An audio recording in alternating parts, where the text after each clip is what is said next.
बुलेटिनच्या सुरुवातीला बातमी पुणे अपघाताची आहे। अल्पवयीन आरोपी वेदांतऐवजी ड्रायव्हरला झडकवण्याचा डाव होता। अपघातानंतर आरोपीच्या वडिलांना ड्रायव्हरला स्वतःवर आरोप घेण्यास सांगितलं होतं, अशी धक्कादायक माहिती समोर आली आहे। पाहूयात। पुण्याच्या अपघात प्रकरणामध्ये रोज नवनवीन धक्कादायक माहिती समोर येत आहे। रविवारी पहाटे 2:30 वाजता दारू पिऊन 200च्या स्पीडनं वेदांत अग्रवालनं दोघांना उडवलं। अनीस अवधिया आणि अश्विनी कोस्टा जागीच ठार झाले। मात्र एवढी मोठी घटना घडून सुद्धा येरवडा पोलीस स्टेशनच्या अधिकाऱ्यांनी ही माहिती वरिष्ठांना कळवली नाही। अपघाताची माहिती येरवडा पोलीस स्टेशनच्या अधिकाऱ्यांनी कंट्रोल रूमला दिलीच नाही। अल्पवयीन आरोपी वेदांत अग्रवालला वेळेत मेडिकलसाठी नेलं नाही। जवळपास 11 तासांनी ब्लड सॅम्पल घेण्यात आल्याची माहिती तपासामध्ये समोर आली। अल्पवयीन आरोपीच्या वडिलांवर येरवडा पोलीस ठाण्यामध्ये पुरावा नष्ट करण्याचं कलम 201 आणि फसवणुकीचं कलम 420 ही लावण्यात आलं। तसंच येरवडा पोलीस स्टेशनमध्ये वेदांतला पिझ्झा आणि बर्गर दिल्याच्या आरोपामध्ये तथ्य नाही, पण अधिकाऱ्यांनी निष्काळजीपणा केला आणि ते दोषी आढळतात, हे खुद्द पोलीस आयुक्त अमितेश कुमार यांनी सांगितलं। बरोबर आहे, मी सांगितले की जे पिझ्झा पार्टी वगैरे बद्दलची या प्रकरणात कोणताही तथ्य दिसून आलेली नाही, परंतु काही गोष्टी आहेत ज्याच्यावर कारवाई करण्यात येईल। ते चौकशीचे मी सांगितले प्राथमिकरित्याने झालेली आहे। काही निष्काळजीपणा आणि काही दोष त्या येरवाडा पोलीस स्टेशनचे अधिकारीवर प्रथम दर्शनी दिसते, त्यावर योग्य कारवाई लवकरात लवकर करण्यात येते। वेदांत आधी कोझी पब मध्ये 10-12 मित्रांसोबत दारू प्याला, त्यानंतर तो ब्लॅक पब मध्ये आला। इथे पुन्हा दारूचे पेक घेतले आणि 2.5 कोटींच्या पोर्श कारनं 200च्या स्पीडनं बेदरकारपणे अनीस अवधिया आणि अश्विनी कोस्टाला चिरडलं। मात्र त्यानंतर वेदांतच्या वडिलांनी पुन्हा मुलाला वाचवण्याचा प्रयत्न केला। सूत्रांच्या माहितीनुसार पब मधून वेदांत बाहेर पडल्यानंतर ड्रायव्हरने त्याचे वडील विशाल अग्रवालला फोन केला। ड्रायव्हरने सांगितलं की वेदांत जास्त दारू प्याला असून कार चालवण्यासाठी मागतोय। त्यावर विशाल अग्रवालांनी कार चालवू दे असं सांगितलं। त्यानुसार ड्रायव्हरने दारू प्यालेल्या वेदांतला भरधाव वेगानं धावणाऱ्या पोर्श कारचं स्टेअरिंग सोपवलं आणि काही मिनिटांमध्ये कल्याणी नगर परिसरात येताच बाईकला जोरदार धडक दिली। त्यामध्ये दोघांचा मृत्यू झाला। अपघात झाल्यानंतर पुन्हा ड्रायव्हरनं विशाल अग्रवाल यांना फोन केला आणि अपघाताची माहिती दिली। त्यावर विशाल अग्रवाल यांनी गाडी तू चालवत होता असं सांग, बक्षीस देतो असं विशाल अग्रवालने ड्रायव्हरला सांगितलं। ड्रायव्हरनी सुरुवातीला काही म्हटला होता, काही सुरुवातीला पोलीस स्टेशनला अशा प्रकारचे सांगितला होता की आम्ही गाडी चालवत होतो। ते कोणाचे दबावाखाली बोलला होता आणि का बोलला होता त्याबद्दल आपल्याला खुलासा योग्य वेळी करण्यात येतील। तर कलम 304 वरून जे राजकीय वातावरण तापलंय त्यावरून सुद्धा अमितेश कुमारांनी स्पष्टीकरण दिलं।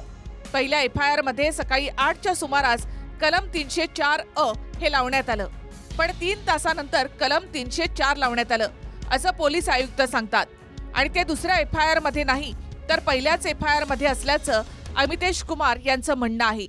विशेष म्हणजे कलम 304 हे अजूनही दुसऱ्याच एफआयआर मध्ये दिसतं। पहिल्या एफआयआर मध्ये कलम 304 हेच आहे। फर्स्ट एफआयआर जे सकाळी 8चे सुमारास दाखल झाला होता ते 304 IPCचे दाखल झाला होता। ही आहे फर्स्ट एफआयआर। आता त्या केसमध्ये 304 कलम 3 तासानंतर वाढवण्यात आला होता, जेणेकरून गंभीरता त्या केसची वाढली होती। ती अंदाजन 11 ते 12चे सुमारास त्यामध्ये 304 लावण्यात आला होता। अशा प्रकारचे काही संभ्रम आहे की ही 2 एफआयआर आहे, ही एकच एफआयआर आहे आणि ही सगळ्यांचे क्लॅरिफिकेशनसाठी ही त्याच दिवशी सकाळी लावण्यात आली होती। पुण्याच्या अपघाताच्या घटनेपासून काँग्रेसचे आमदार रवींद्र धंगेकर आक्रमक आहेत। आता पुन्हा त्यांनी पुण्याच्या पोलीस आयुक्त कार्यालयाच्या बाहेर ठिय्या आंदोलन केलं। अपघात प्रकरण फास्ट ट्रॅक कोर्टामध्ये चालवावं आणि तपास अधिकाऱ्यांवर गुन्हे दाखल करून चौकशी करा अशी मागणी धंगेकर यांनी केली। तर दुसरीकडे पुण्यातले बार मालक, चालक आणि कर्मचाऱ्यांनी सुद्धा आंदोलन केलं। पुण्यामध्ये प्रशासनानं पब आणि बारवर कारवाया सुरू केल्यात. बार कर्मचाऱ्यांवर उपासमारीची वेळ आल्याचं सांगत कारवाई विरोधामध्ये बार मालक आणि कर्मचारी सुद्धा रस्त्यावर उतरली. 51 रेस्टॉरंट सस्पेंड होत आहेत. त्याच्यावर डायरेक्टली नाही म्हटलं तरी प्रत्येक रेस्टॉरंटमध्ये 30 ते 50 लोक काम करतायत. त्यांच्या पोटावर लाथ मारल्यासारखं, त्यांचं उत्पन्न काढल्यासारखं. पूर्वी पण जेव्हा अशा काही केसेस झाल्या आहेत रेस्टॉरंट्सवर, FL3 रेस्टॉरंट्स आपण बोलतोय, तर त्या रेस्टॉरंट्सनी फाईन देऊन त्यांनी कारवाई होऊन तिकडनं पुढे चालू झाले ते रेस्ट, म्हणजे सस्पेंड नाही झाले. आज या सगळ्या घटनेमुळे सडनली 51 रेस्टॉरंट सस्पेंड होत आहेत. कारवाई ते केली, कारवाई केली पाहिजे, पण एवढी पण नाही की सगळ्यांच्या पोटा पाण्यावरती पाय दिला पाहिजे. लाखो लोकांचं पोट वगैरे चालतं याच्यावरती. त्यामुळं एक प्रकारे ठीक पण आहे, एक प्रकारे चुकीचं पण आहे. आमचं एवढंच म्हणणं आहे, आमची चूक नाही तर आम्हाला का शिक्षा देताय तुम्ही? हॉटेल आणि पब्स बंद नाही झाले पाहिजेत, कारण आमचं पोट, आमचं घरदार सगळं ह्याच्यावरच चालतं. आम्ही जॉब करतो, आम्ही शिक्षणच हॉटेल मॅनेजमेंट केलं, तर तेच बंद केलं तुम्ही तर आम्ही काय करणार? आमचे घरवाले काय करणार? आम्ही त्याच्यावरच घर चालवतोय ना. ज्यांनी चूक केली त्याला शिक्षा द्या. हॉटेलवाल्यांना का शिक्षा देत आहे? त्याच्या चुकीमुळे आम्ही भोगत आहे ना. आम्ही दुसरा जॉब पण नाही करू शकत. क्लब आहे, हॉटेल इंडस्ट्रीमध्येच आम्ही आलेलो पहिल्यापासून डिग्री करून. सो त्याला शिक्षा द्या. त्याच्या चुकीमुळे सगळे भोगतायत ना. इतका सारा स्टाफ आहे, खूप सारे हॉटेल इंडस्ट्री आहेत. बंद केलं तर कसं होणार? तर भाजपच्या नितेश राणेंनी पुन्हा एकदा बिल्डर विशाल अग्रवालवरून शरद पवारांकडे मोर्चा वळवला. दंगेकरांनी पवारांच्या सिल्वर ओकच्या बाहेर आंदोलन करावं, तेच खरे सूत्रधार आहेत असा सनसनाटी आरोप नितेश राणे यांनी केला. याआधी सुद्धा पवार आणि अग्रवाल कुटुंबियांचे काय संबंध आहेत? अग्रवालांनी दिलेला वकील पवारांचा निकटवर्ती आहे, त्यामुळे वाचवण्याचा प्रयत्न होतोय का, असा आरोप नितेश राणेंनी शरद पवार यांच्यावर केला. त्यावर पवारांनी उत्तर दिलं. मी हे जे कोण रवींद्र दंगेकर नावाचा आमदार आहेत त्यांना सांगेन की तू पुणे पोलीस आयुक्तालयाच्या बाहेर बसण्यापेक्षा सिल्वर ओकच्या बाहेर जाऊन थोडा आंदोलन केलं तर त्याचा फायदा होईल. कारण खऱ्या सूत्रधार कदाचित तुम्हाला तिथे भेटतील. प्रत्येक गोष्टीवर देवेंद्र फडणवीस साहेबांचा राजीनामा मागणाऱ्या सुप्रिया सुळेताई या प्रकरणावर गप्प का? अग्रवाल आणि ह्या त्यांच्या कुटुंबाचे काही संबंध होते का? त्यांना वाचवण्याचा प्रयत्न होतोय का? कारण का अग्रवालजींना जो काही वकील दिलेले असं आम्ही ऐकतो, आम्ही जे काही वाचलेलं आहे ते पवार साहेबांच्या अतिशय निकटवर्तीय आहे असं आम्ही ऐकतोय.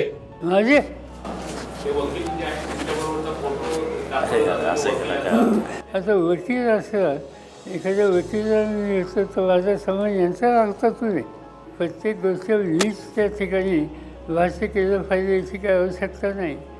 तिथं राज्याच्या गृहमंत्र्यांनी जी जबाबदारी आहे ती त्यांनी पाळलेली आहे.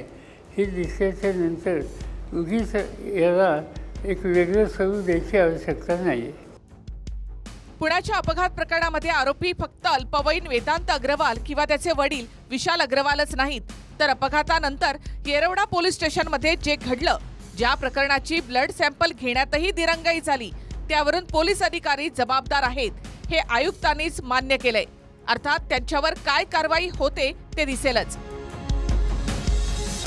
Bureau report, TV9 Marathi, Pune.